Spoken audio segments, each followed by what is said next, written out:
Have you ever wondered what it means to trust God, even when life gets really hard? Let me tell you the story of Job, a true story about faith, loss, and hope. Job lived in a place called Uz. He was known all over for being a good man. Honest, kind, and always respectful of God. He wasn't just rich in sheep, camels, and oxen, but rich in love, too. He had 10 children he adored, and every day Job prayed for them and helped everyone around him. Life seemed perfect. But high above, in heaven, something unexpected happened.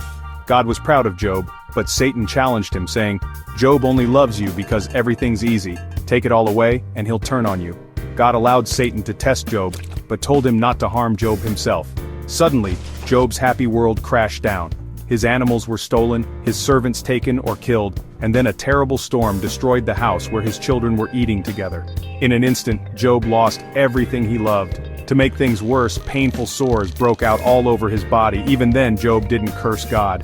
He knelt down, heartbroken, and said, "The Lord gave and the Lord has taken away. Blessed be the name of the Lord." For days, Job sat in silence, scraping his sores with a broken piece of pottery. His friends traveled a long way to be with him.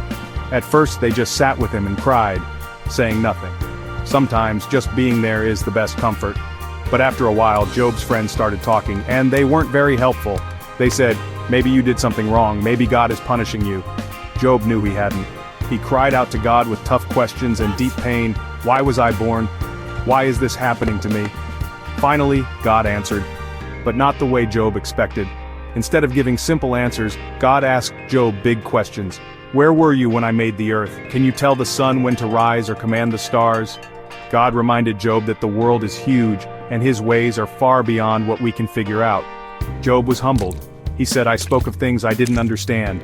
Now I see you more clearly." God forgave Job's friends, and Job prayed for them. Then, God blessed Job even more than before. More children, more animals, a long, joyful life. But the biggest change was in Job's heart.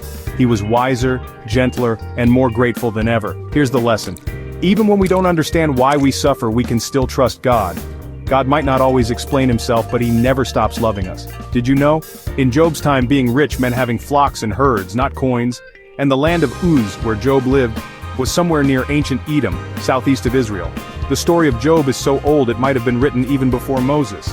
Now let's pause for a family discussion. Picture Job's new family, laughing and sharing a meal. Here are some questions for you to talk about together. Have you ever faced something hard that you didn't understand? What helped you get through it? How do you think Job was able to keep trusting God, even when he lost everything? What does this story teach us about helping friends who are hurting? Take this time to reflect and talk as a family. Maybe even write down your answers.